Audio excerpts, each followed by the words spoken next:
Professor, na última aula a gente tinha parado nessa parte do Renascimento alemão, né? É daí que o senhor vai continuar? Depois eu vou continuar, tá? Deixa eu pegar aqui um pouquinho isso daqui. Vamos lá, pera lá.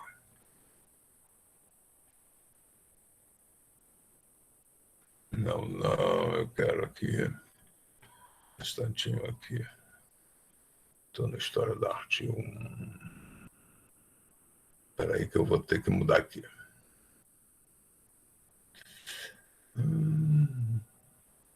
Eu vou aqui no... Aqui que eu tenho, não é?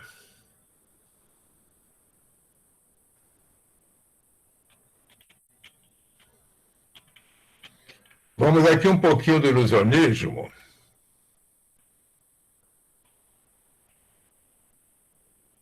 Deixa eu ver aqui.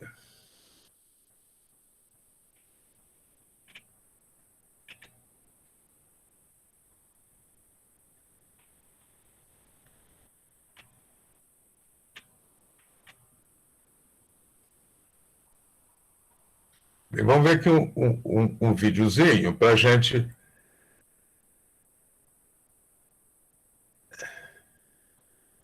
Não é isso aqui que eu queria, desculpa.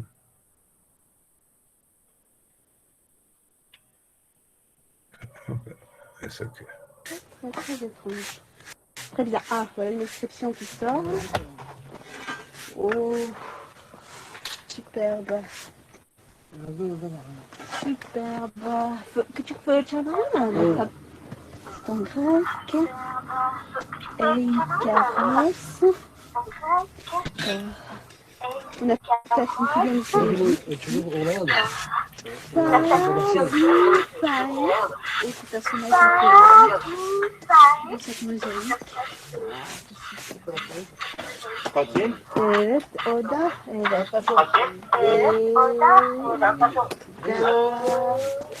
Déidalos, le père du cas. Le père du cas. C'est une réunion de famille. Ah, c'est fantastique.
Over the next 3 days, 62 square meters of a richly colored and exquisitely designed mosaic are revealed. There's no question, there must be many others still to be found in this villa.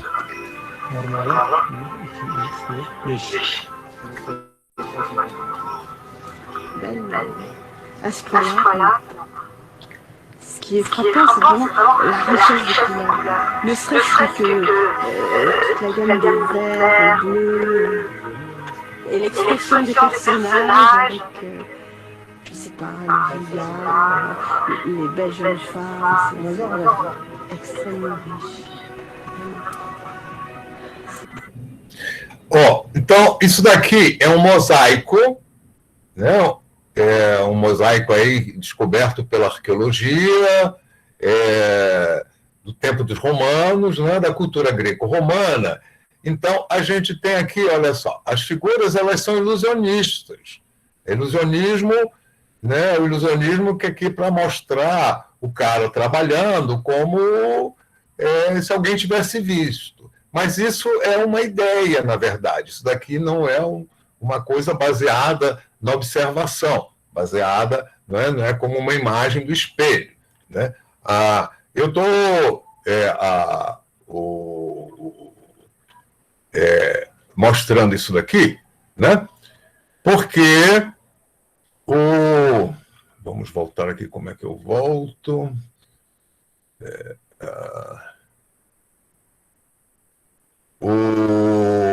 Para a gente entender o ilusionismo pictórico. Isso aqui é importantíssimo para o... Né? Deixa eu ver aqui, eu tenho outra... Cadê? Onde é que eu tenho aquilo da... Não, não é aqui. Aqui eu vou... eu estou aqui novamente. Eu tenho que ir novamente aqui no outro. Vamos aqui novamente no História da Arte 1, que aqui eu tenho... Vou mostrar aqui um pouquinho da... Esse aqui é o último...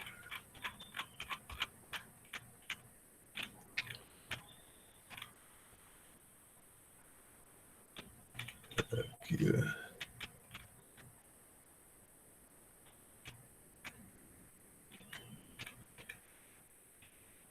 Gótica, imperial.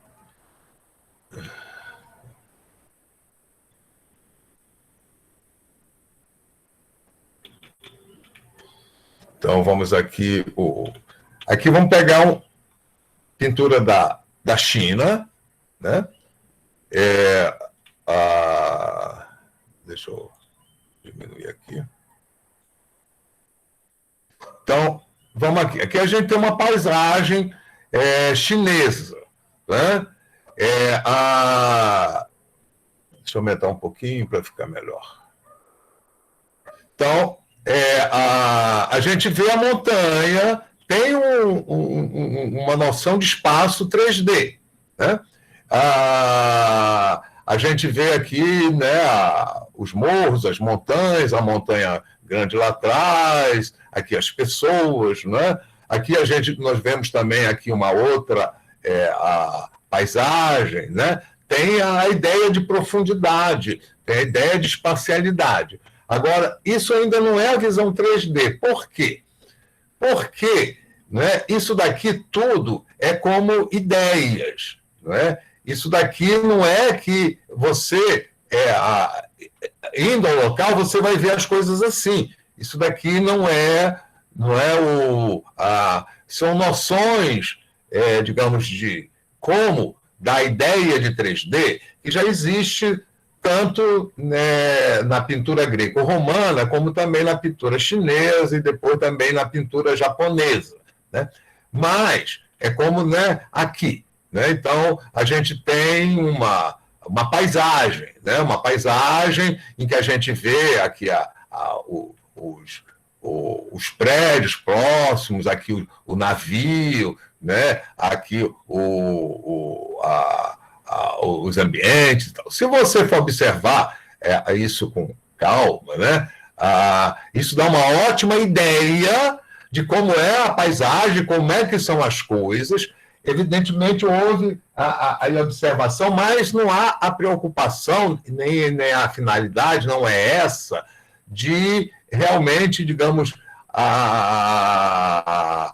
ter uma informação visual. As coisas são exatamente assim, as coisas são assim. Né?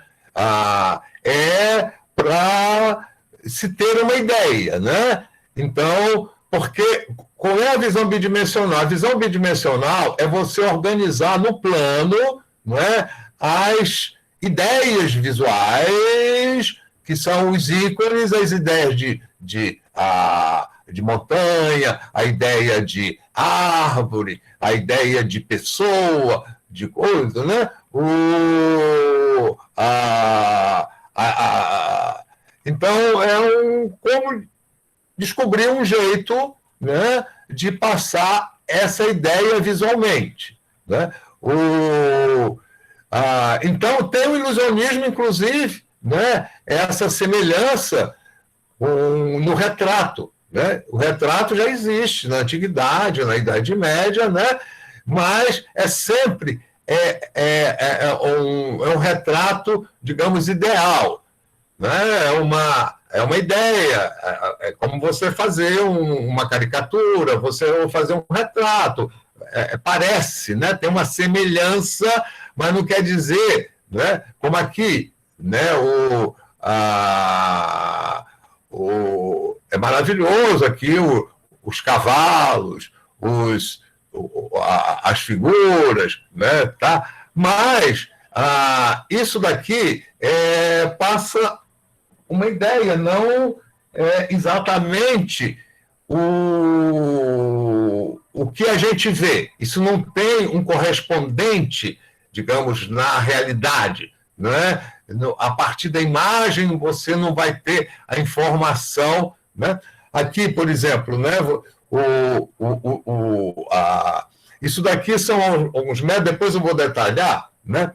Que é o interior arquitetônico, né? Isso daqui é chamada perspectiva isométrica. Então, isso é um método. Para você criar o espaço, né? Você cria com retas paralelas. Repare, porque a vertical, a horizontal e a diagonal são as chamadas retas estruturais, que estruturam o espaço, né?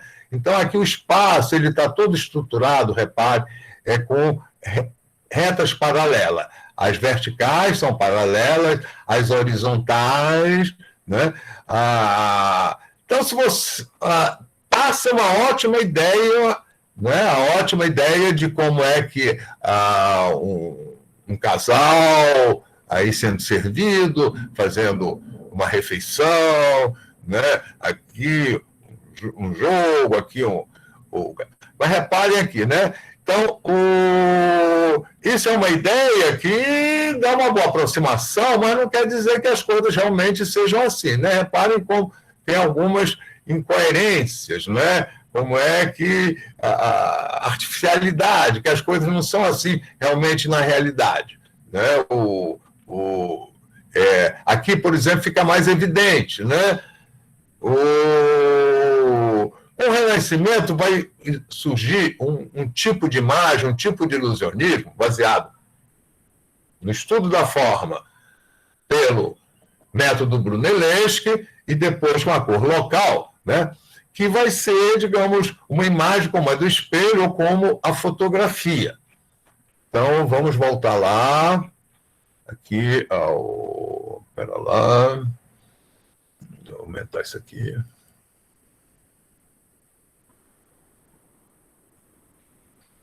Meus cursos, vamos voltar aqui. História da Arte 2.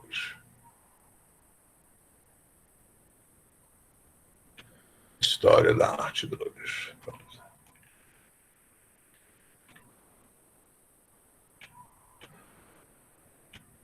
Vamos voltar aqui.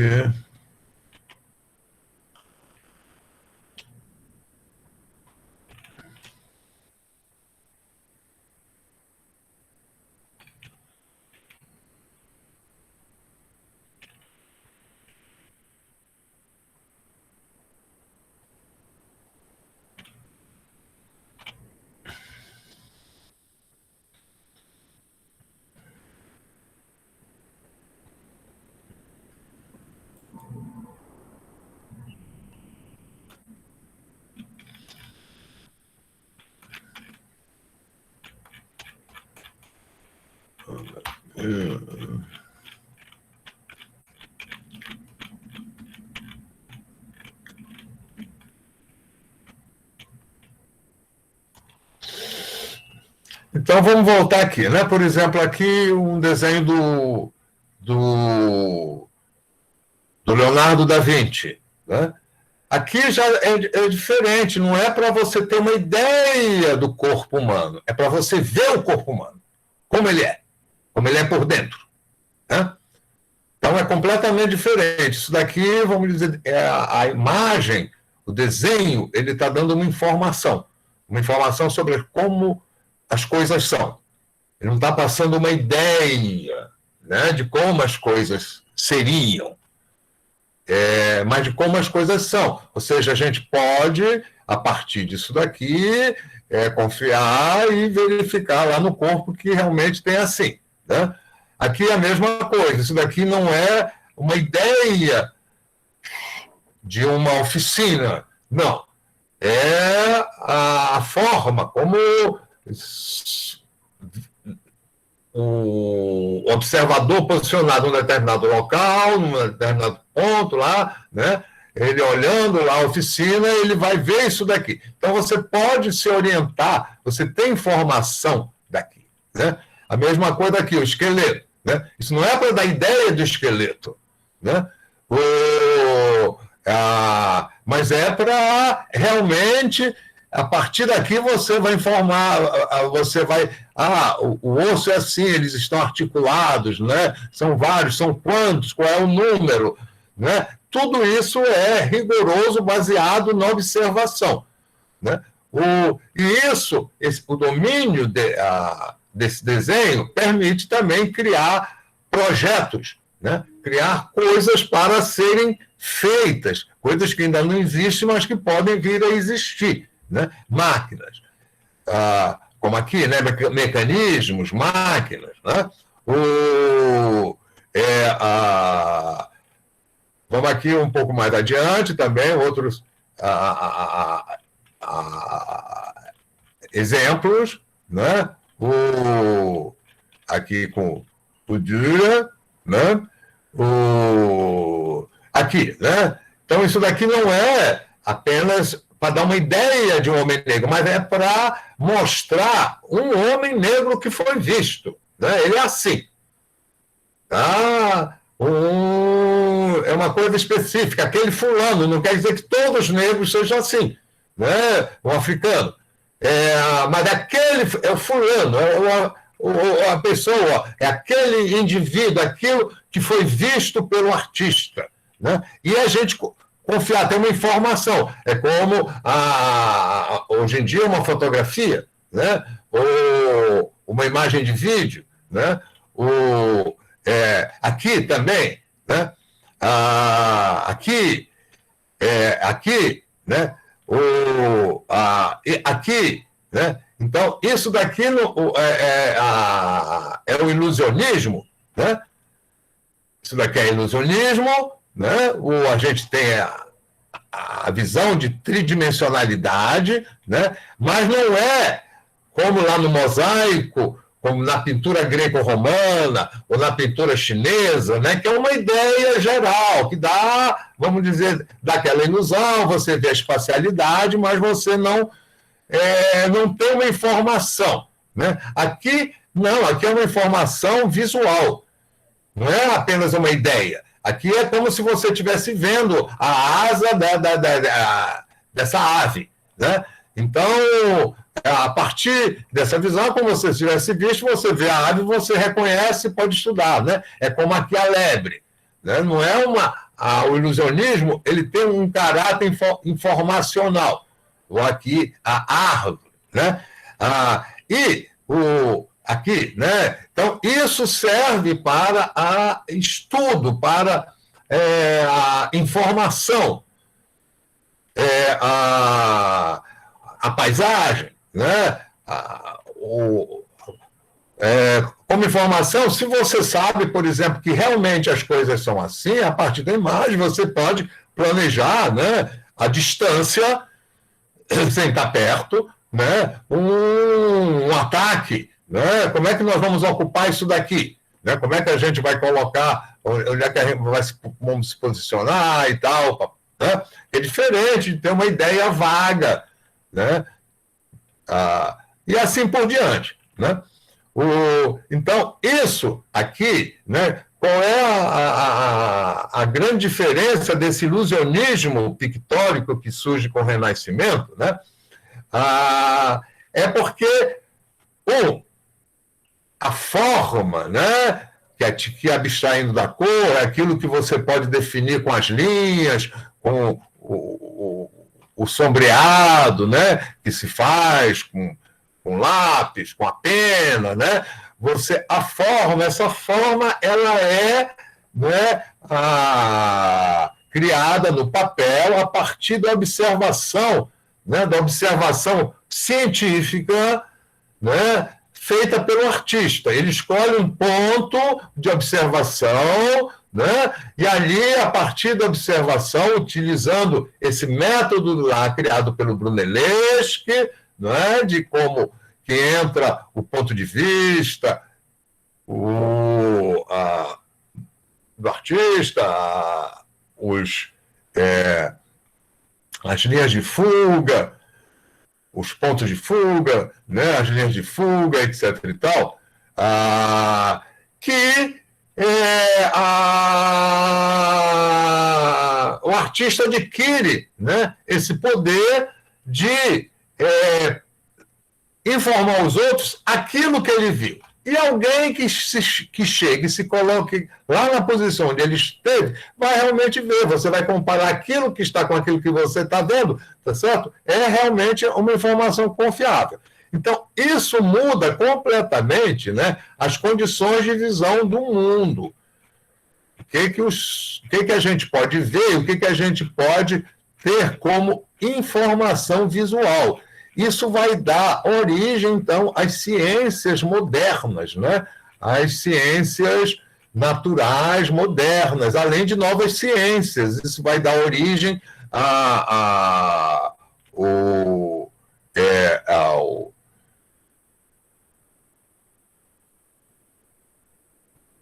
vai dar origem a novas ciências, como a arqueologia, a paleontologia, né? Arqueologia, sem a imagem que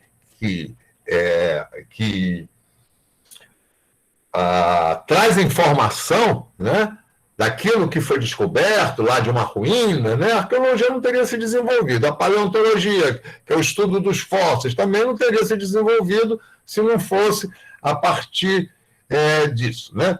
E uma coisa importantíssima, né, que eu vou mostrar aqui uns aparelhos ópticos, né? Isso vai dar origem, a combinação de espelhos e de lentes, aos aparelhos ópticos, né? Aqui, isso é tirado de um livro, do livro do David Hockney, que se chama O Conhecimento Secreto. Então, isso daqui, olha aqui é o David Hockney, que é um artista inglês muito famoso, um artista pop, que fez um longo estudo, né, sobre os segredos de ateliê dos artistas ilusionistas. Então, aqui ele está utilizando um método de projeção. Aqui é uma janela, ele está dentro de um quarto fechado, escuro, né? Aqui tem uma janela onde tem um homem lá fora sentado, e pela luz, utilizando um espelho côncavo, a imagem é projetada, invertida, né? Isso daqui é o retrato feito por ele, né, a partir dessa projeção. Porque se você tem a imagem projetada, né, que ele tem a imagem projetada em cima do papel, então fica mais simples, mais fácil, né, de captar as linhas que definem a forma, que define o rosto, as expressões. Claro, isso daí não é qualquer um que vai fazer. O cara que tem treinamento no desenho, o cara que desenha, que estuda, né, ele tem formação de academia de arte, né? É por isso que é importante também o desenho de observação, que se faz nas academias de arte. Aqui mostra aqui melhor o método, né? Então, vejam, ele está aqui, olha só, desenhando, ele tem aqui a imagem projetada, né, invertida, está vendo? Através da luz, a projeção. Então, ele vai aqui definindo os contornos, né? Está aqui já o contorno aqui da imagem. Aqui a situação, olha, ele está aqui desenhando, o modelo está lá fora, aqui uma vista de fora do modelo, né? Então, aqui tem a janela e tem um espelho que reflete, né? Então, ele fez toda uma instalação criando, porque essas coisas não eram documentadas, né? Então, aqui é novamente a imagem refletida, né? E isso, a utilização de espelhos, né, aparece em muitos quadros da pintura a óleo, essa pintura do começo da Renascença, lá de onde hoje é a Bélgica, de Bruges, né, dos flamengos, era a região flamenga. Aqui a gente tem o quê? Aqui a gente tem, isso aqui é uma pintura a óleo, né? Aqui a gente tem, aqui é o detalhe, um espelho, né? Um espelho aqui é um espelho convexo que reflete aqui o interior, né? Então, isso porque os pintores passam a usar. Então, aqui nós temos um ilusionismo, né? Que mesmo aqui, quando está representando uma coisa histórica, mas vai representar com a ilusão de como se fosse digamos, na realidade, né? Como o pintor viu. E isso tudo realmente é baseado na observação, né? Isso daqui é um outro método que é a chamada câmera translúcida, que é um método utilizando um prismazinho, então a pessoa fica sentada e dependendo da luz, como é a luz em si do prisma e tal, então a imagem é projetada pequenininha no papel. O artista tem que ter muita habilidade, né? Mas isso possibilita, isso daqui são de um artista já do século XIX, né? E foi a partir exatamente desses desenhos que ele foi descobrir essa câmera translúcida e ver. Então, isso daqui já é da época, do começo do Renascimento, né? Então, ele mostra assim como a semelhança, né? Como, vamos dizer, como deve ter sido o mesmo método que aqui ainda no século XV, né? O artista, que é o Van Eyck, utiliza a mesma coisa aqui no século XIX, né? Por quê? Aqui o ilusionismo não é apenas, vamos dizer, é uma pessoa, é uma ideia de pessoa, não, mas é aquela pessoa específica. O cara é realmente assim, né?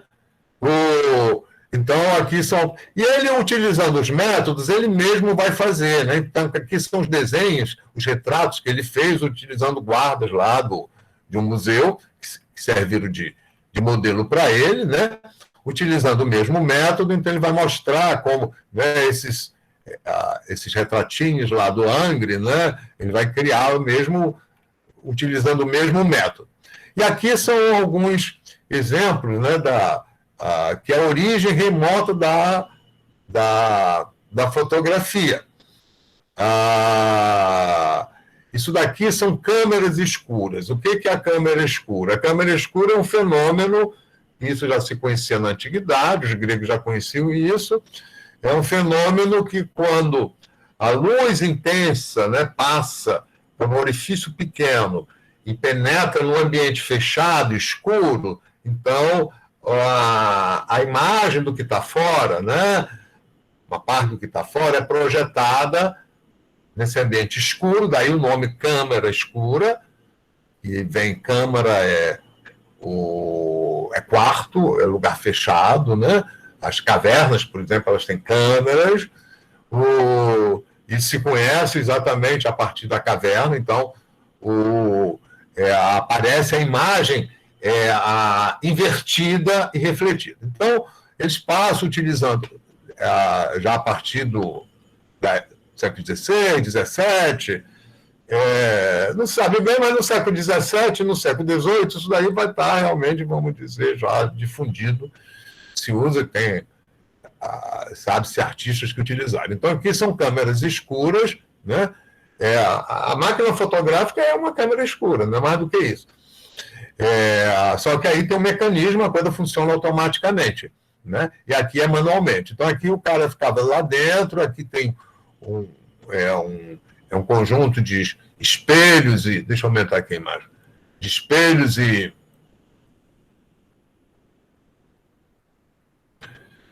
Aqui em cima tem, né, um conjunto de espelhos e lentes para captar a luz, a imagem, que é refletida aqui dentro, o cara ficava aqui fechado, então você tem a imagem projetada e vai lá fazendo os contornos e tal, né? Aqui é um outro em que o cara senta aqui em cima fica o papel, por aqui entra a imagem, né? Fica tudo escuro, então vem a imagem projetada, né? Isso, por exemplo, de usar aqui o pano, né, para fechar, ainda no século XX, no começo da fotografia, os fotógrafos, para fazer a fotografia, eles faziam a mesma coisa, eles colocavam lá, fechavam lá com a câmera, né? Aí soltava lá um fogo, pá, para pegar, iluminar e projetar a imagem, né? Depois é que as máquinas foram desenvolvidas, e aqui é um esquema de uma câmera escura, né? Uma câmera escura individual. Então, aqui você tem por cima nesse mecanismo para projetar a imagem, aqui o cara ficava sentado aqui com a imagem projetada, né? Então, aqui é um sistema de lentes que refletem a luz, de espelho, etc. e tal, né? Que é para captar a imagem e projetar, né? E isso é que tornou possível, né, o que a gente tem aqui, o ilusionismo, né? Aqui a gente tem já... Vejam, comparem, né, essa imagem aqui, que já é do Renascimento, que é do Renascimento alemão, do Renascimento nórdico, né? É um quadro muito famoso, os dois embaixadores,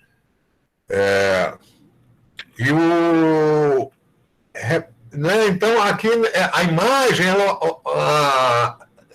a gente tem uma informação visual nessa imagem, né? Que não é apenas uma ideia, a gente não tem uma ideia de como é que é os embaixadores, nem o que eles utilizavam. É como se a gente visse, né? A gente tem uma informação visual. A fisionomia, as roupas que usavam, os instrumentos, não é? E tudo 3D, né? Com uma... ainda, né, como já tão avançado nesse estudo, né, óptico da imagem, das coisas, de como criar uma imagem, que nesse quadro tem esse negócio aqui, que é uma mancha. Você olhando o quadro de frente, fotografando o quadro de frente, você vê assim. Porque esse quadro ele foi feito, realizado para ser colocado numa escada. Assim, na parede, ao lado de uma escada. Então, subindo a escada, quando você subindo a escada, numa determinada posição, isso daqui você vê assim. Né? Ou seja, o que a gente vê, né, a informação visual que a gente tem, depende do ponto de vista. Né? Você mudou o ponto de vista, a imagem muda, as coisas mudam. Né?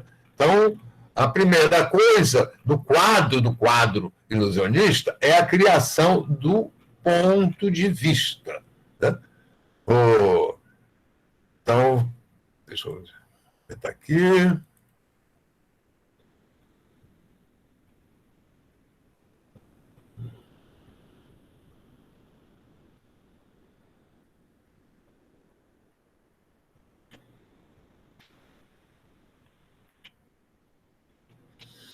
Então, vamos voltar lá ao Renascimento, né? Renascimento são mais ou menos 2 séculos, 200 anos. século XV, os 1400, depois século XVI, 1600. Né? Na Baixa Renascença, né, que é o começo lá da Baixa Renascença, vamos ver aqui, visualizar a seção.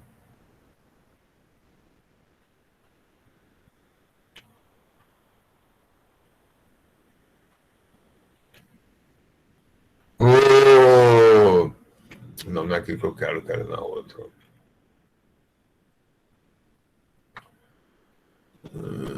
Aqui no segundo lugar.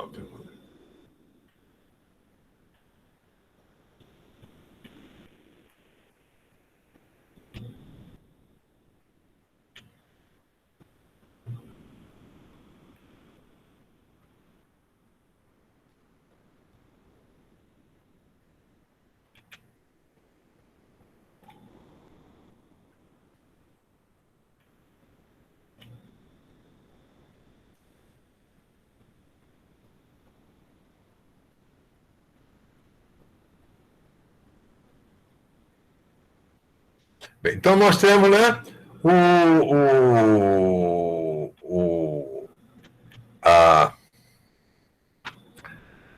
para o que nos interessa, né, aqui, a grande realização do Renascimento vai ser a imagem 3D,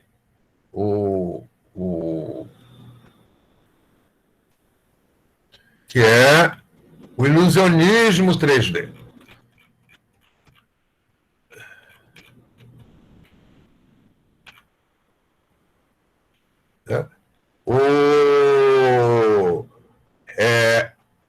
O ilusionismo 3D, que significa, né, tanto a imagem, do jeito que ela é criada, que ela é construída, né? Primeiro é a forma através do desenho, utilizando o método do Brunelleschi, né? E depois vem a pintura com a cor local. Como misturar, juntar essas duas coisas, surgem vários métodos, há várias formas. De qualquer maneira, passa a ser, o artista ele vai precisar de uma formação em desenho, né? Todo um treinamento de como observar, de como utilizar o método do Brunelleschi, e também vai precisar de todo um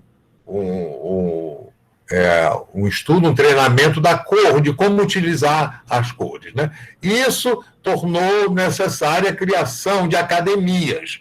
Então, as academias elas vão surgir já lá em 1550, né? Já quando o Leonardo da Vinci já tinha morrido, o Miguel Ângelo já era, vamos dizer, essa tecnologia da imagem já estava difundida, né? E é esse método que vocês têm que ter em mente, né? Que isso vale também para a escultura. Primeiro o desenho e depois, né, a plástica.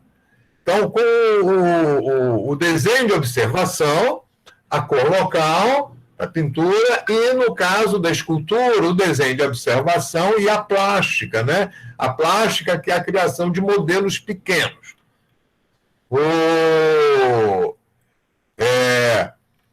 Isso vai ser desenvolvido simultaneamente, né, na Itália e no norte da Itália, que é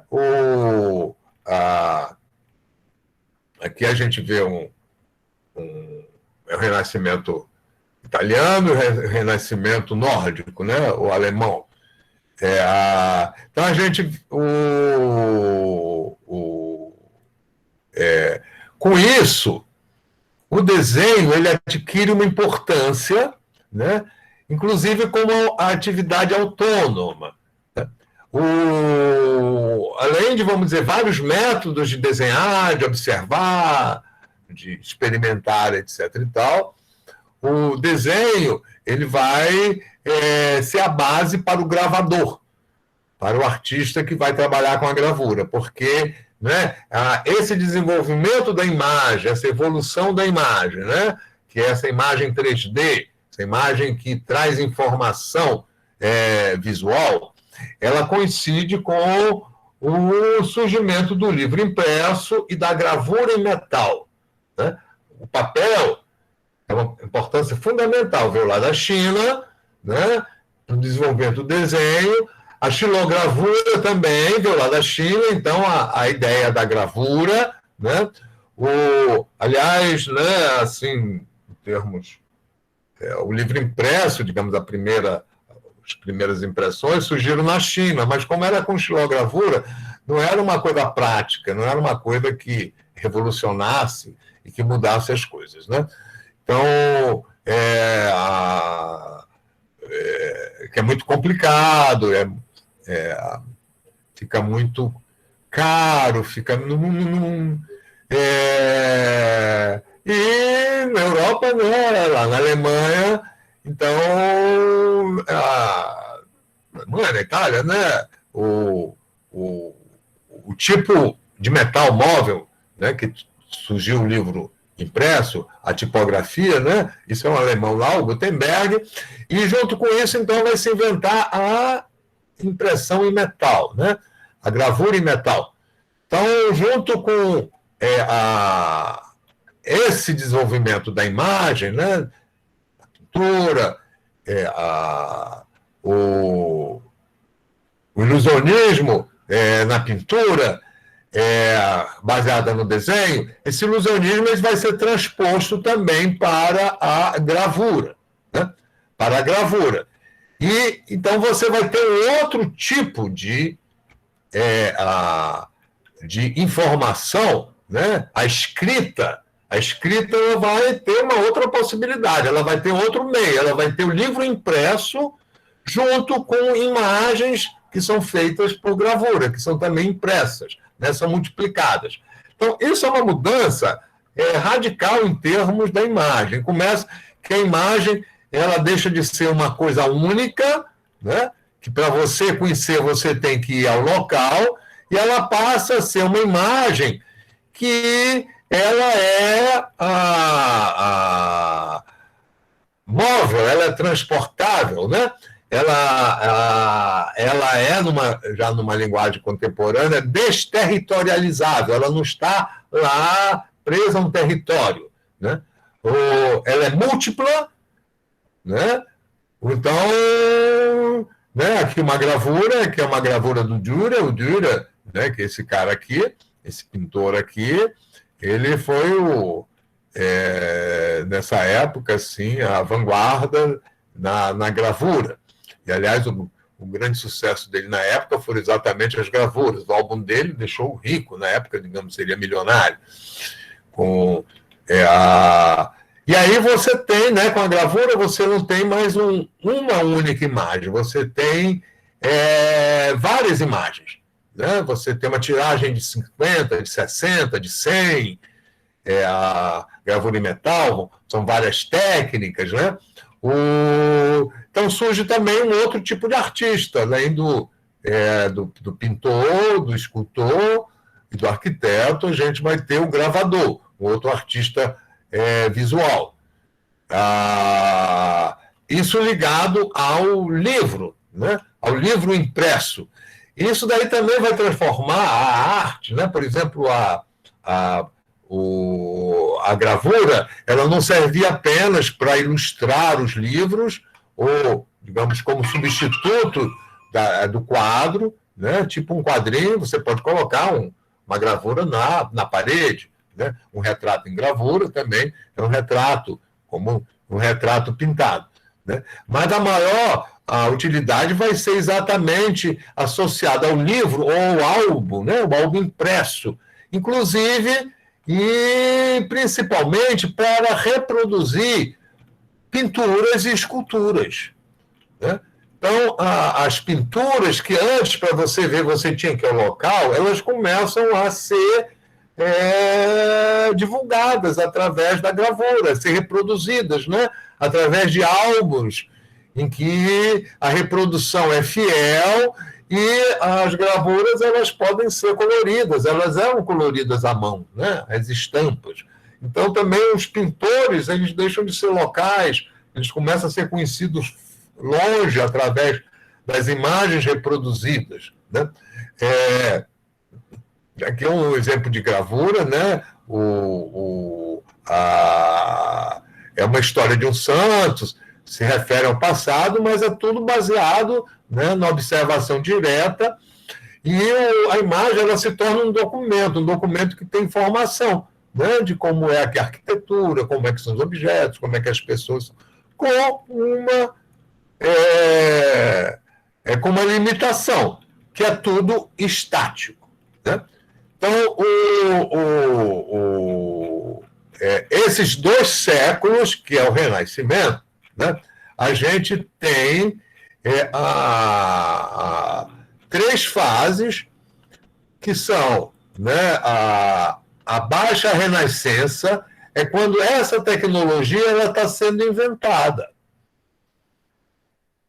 Essa tecnologia da imagem, né, baseada no desenho de observação, quando é para fazer um objeto tridimensional, além do desenho de observação, também a plástica, né,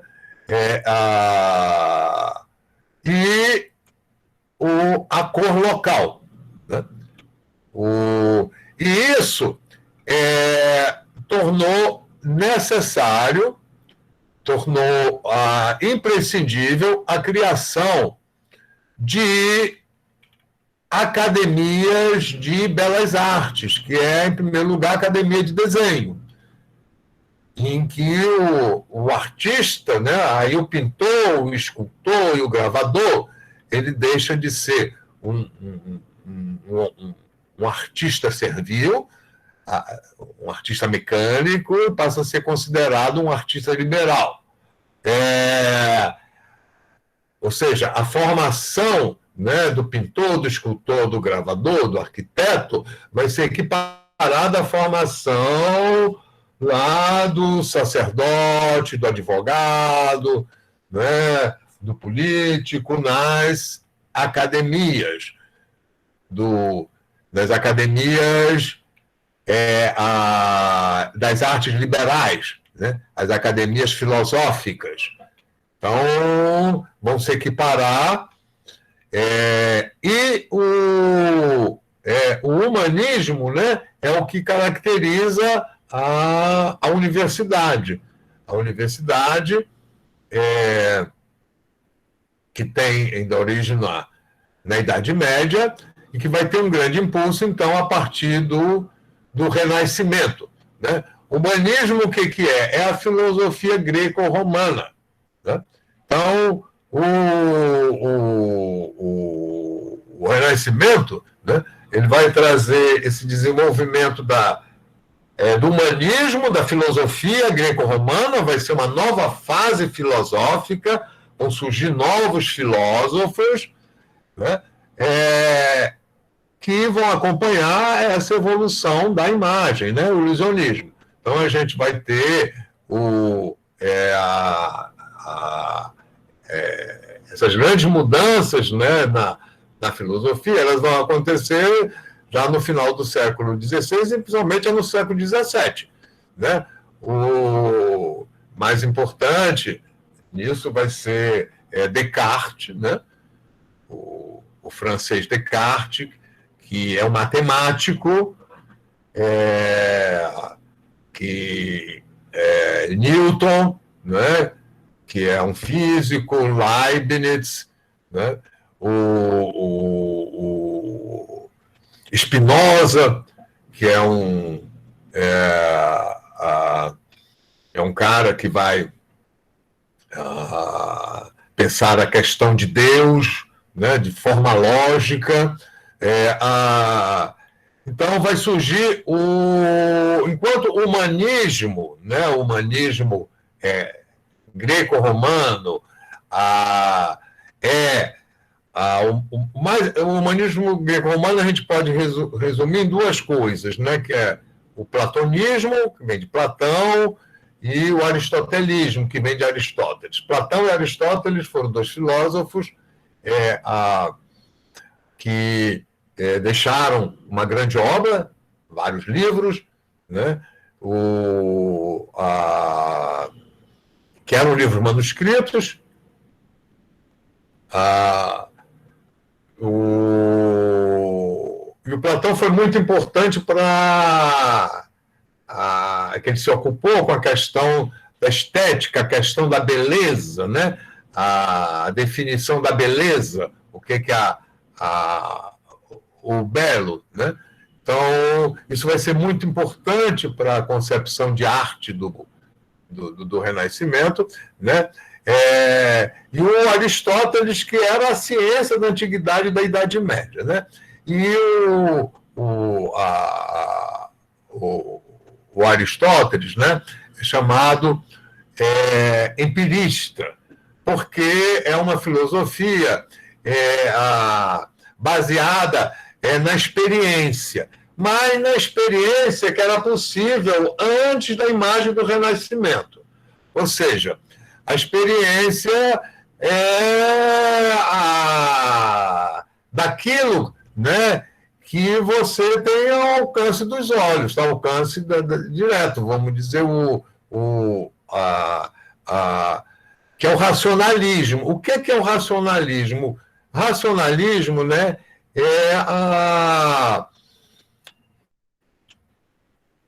você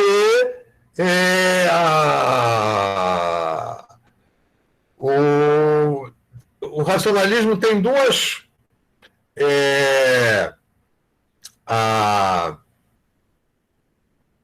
fontes, né? Um é a dialética. A dialética vem do diálogo, da dúvida, né? A dialética surge com Sócrates. Sócrates é o primeiro grande nome da filosofia, né? Da filosofia ocidental, que é a filosofia, porque a filosofia oriental ela não foi adiante, ela parou em certos conhecimentos, né? Como o taoísmo, lá o budismo,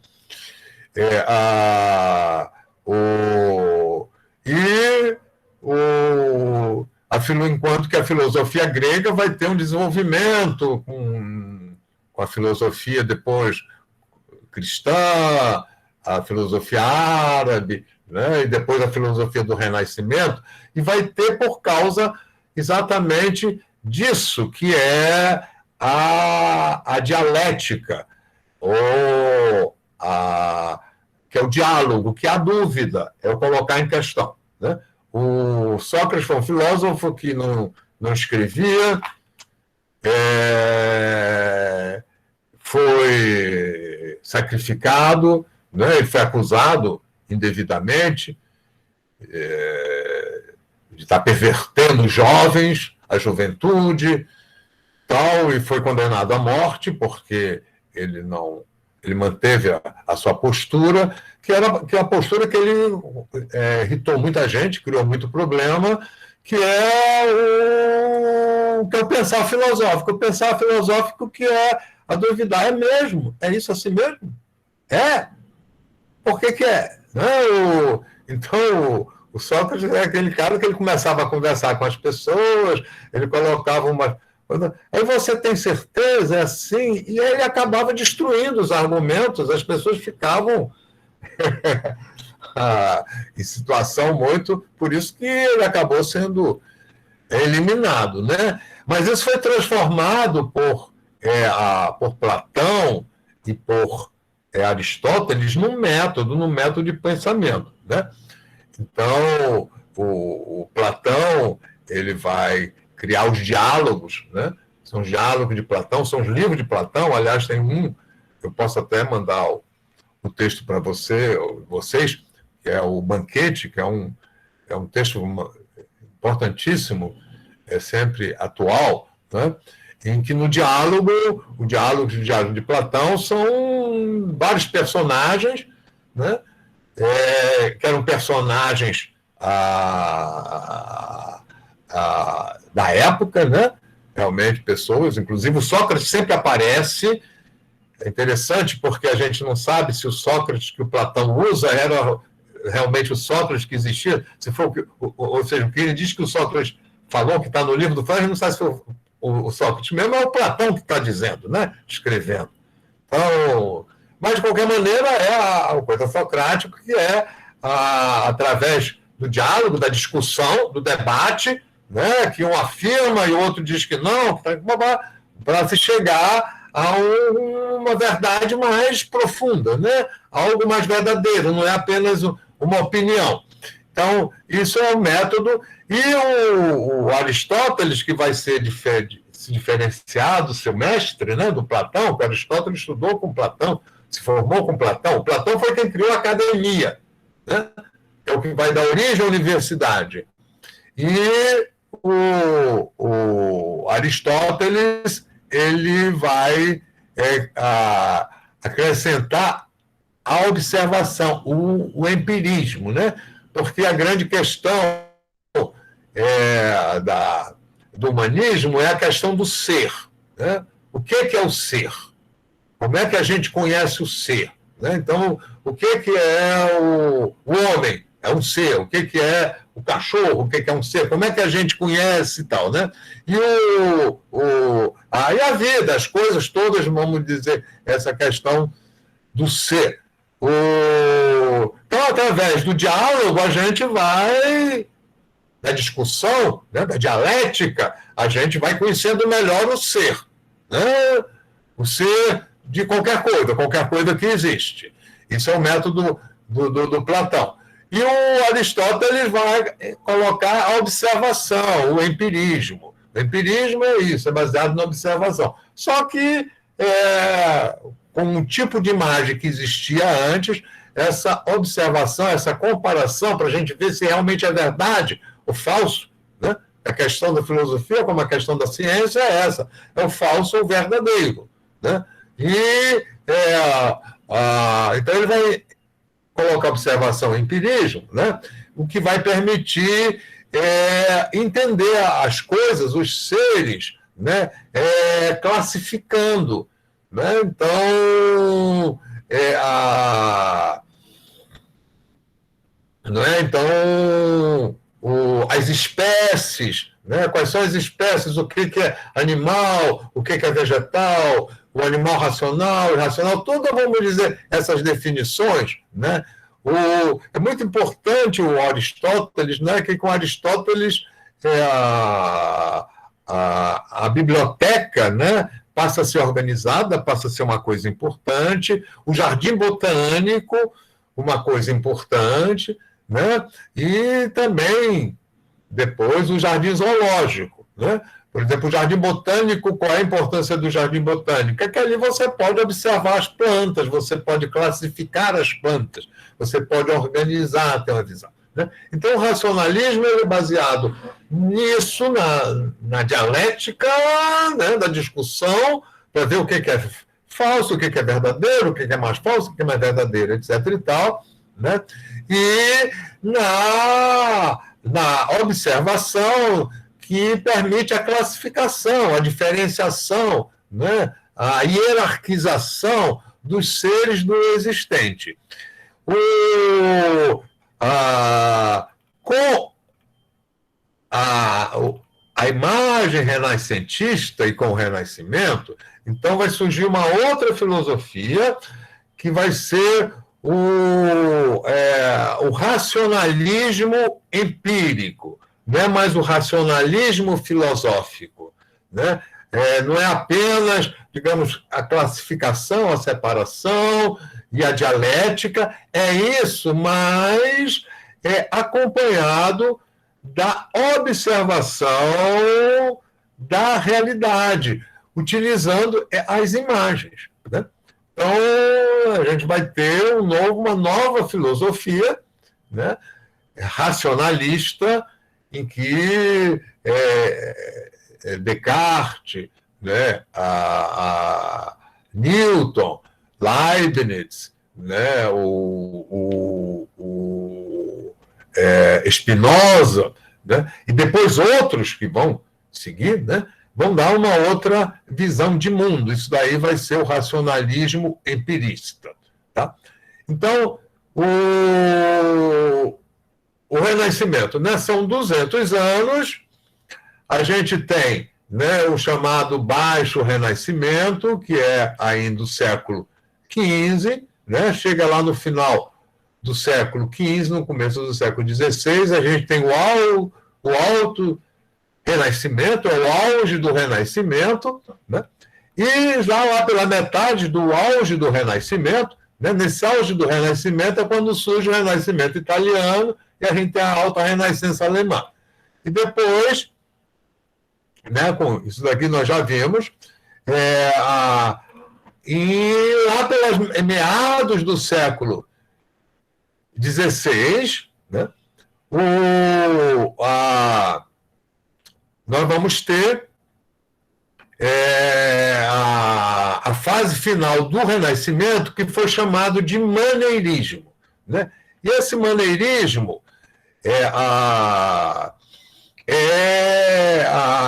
mais evidente na escultura, como também na pintura. O que é? É que o ilusionismo da alta renascença, que é baseado na observação, né? O espaço é perfeito e tal, mas tem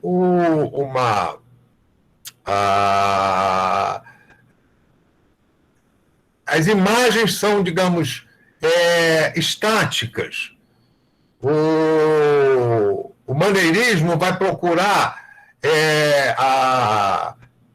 trazer movimento, dinamismo às imagens, né? Então vai experimentar e vai sair de certos princípios da pintura da alta renascença. Então essa fase vai ser chamada de maneirismo, né? E é importante porque com o ilusionismo pictórico, né, e na época do maneirismo, né, surge a alta renascença, vai começar a ter valor o que é chamado de pintura de gênero. O que é pintura de gênero? Né? É a pintura de natureza morta, é a pintura de cenas do cotidiano dos camponeses, da vida cotidiana, né? Porque até a Renascença, isso em todas as culturas, né? A imagem, ela se ocupa com coisas muito importantes, transcendentais. Ou seja, ela está diretamente ligada à religião ou à mitologia, né? A mitologia é a história passada, a história, né, como chegou a tradição. Então, a pintura de gênero é uma pintura que não tem digamos, um valor pela história que está contando, pelos personagens que está contando, né, pelo passado, né? Porque a imagem, né, de uma cena lá da história da Bíblia, uma da história do santo, ou lá da mitologia, né? Isso daí tem como visualizar uma história. Então, isso é um ensinamento, isso é uma coisa de educação, né? Então, a pintura de gênero era considerada algo, digamos, menor, algo de menor importância, de menor valor, né? Embora essa intenção de, através da imagem, estar comunicando uma mensagem, passando um ensinamento, isso também estivesse presente. Tá? Mas isso vai ser muito importante também, a pintura de gênero, à medida que a história foi avançando, né? No século XVII, XVIII, porque tudo isso significa realmente a humanização da imagem, né? A imagem ela vai se tornar cada vez mais mundana. Né? Não é o ilusionismo tanto aproximou do ser humano como também do mundo, da realidade. Né? Então vamos ver aqui um pouquinho vocês veem, esses assuntos todos são muito amplos, muito grandes, né? Aqui a gente vai dando uma visão assim geral, né? Vamos ver então aqui o maneirismo.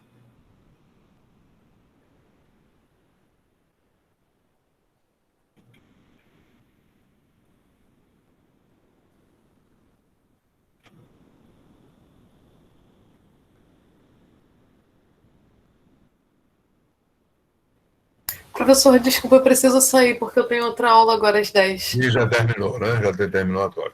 Bem, então, da próxima vez eu começo aqui, a gente pode ir terminando, tá certo?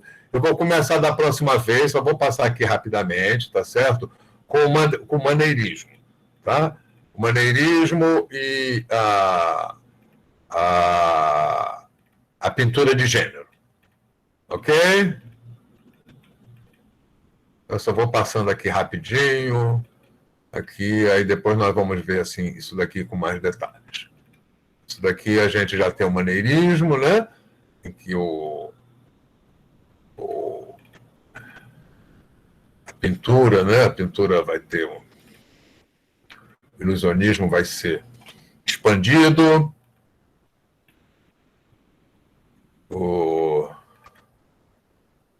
Isso daqui é o maneirismo na pintura.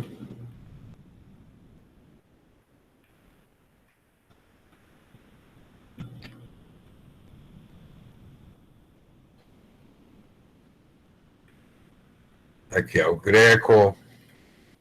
Eu vou dar uma ideiazinha geral.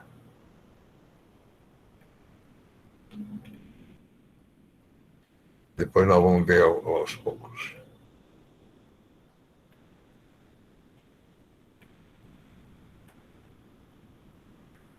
Aqui um pouco da pintura de gênero, né? Que os primeiros, assim, é o Bosch.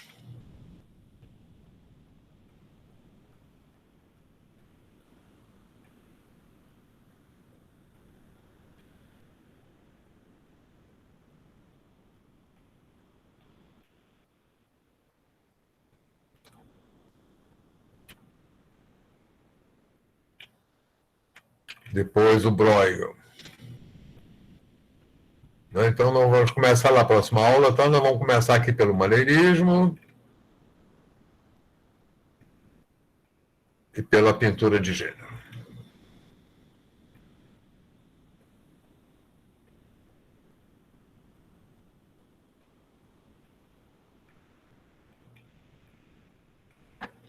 Ok, então vamos voltar lá. Eu posso voltar aqui. Então, vamos acabar aqui a coisa. Bem, então,